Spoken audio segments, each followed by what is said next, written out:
গ্রামীণ স্বাস্থ্য ব্যবস্থায় যুগান্তকারী পদক্ষেপ গ্রহণ রাজ্য সরকারের। রাজ্যের ৩৪১টি ব্লক পাবলিক হেলথ ইউনিটে পরীক্ষার ফল ডিজিটাল পদ্ধতিতে সরবরাহের উদ্যোগ নিল রাজ্য সরকার।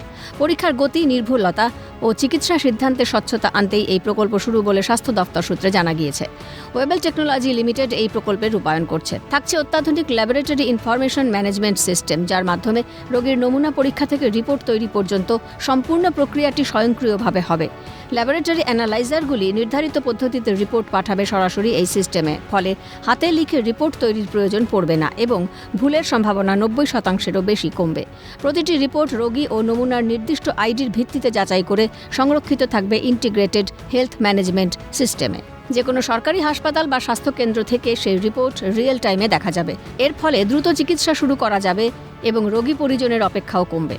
স্বাস্থ্য ভবন সূত্রে খবর, প্রতিটি ব্লকে পরীক্ষার অগ্রগতি নজরে রাখতে রিয়েল টাইম ড্যাশবোর্ড তৈরি হবে। কোনো অ্যানালাইজার বন্ধ থাকলে বা রিপোর্টে ব্যতিক্রম দেখা দিলে সঙ্গে সঙ্গে সতর্কতা পাঠাবে সিস্টেম। এতে পরিষেবা বিঘ্নিত হওয়ার সম্ভাবনা অনেকটাই কমবে। শুধু তাই নয়, প্রকল্পের আওতায় একটি মোবাইল অ্যাপ এবং ওয়েব পোর্টাল তৈরি হচ্ছে, যেখানে স্বাস্থ্যকর্মীরা সরঞ্জাম registration, lab work schedule, data transfer ও অভিযোগ জানাতে পারবেন। থাকবে ইউজার অথেন্টিকেশন ও রোল বেসড অ্যাক্সেসের মতো নিরাপত্তা ব্যবস্থাও। অ্যানালাইজার ছাড়াও এক্স-রে, সিটি স্ক্যানের মতো রিপোর্টও IHMS এ সংযুক্ত হবে।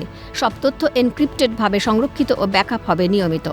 যদিও সাধারণ রোগীরা সরাসরি এই ব্যবস্থায় যুক্ত হবেন না, তবু দ্রুত রিপোর্ট, কম ভুল ও চিকিৎসকের সঙ্গে সুসংহত যোগাযোগের ফলে উপকৃত হবেন তাঁরাই।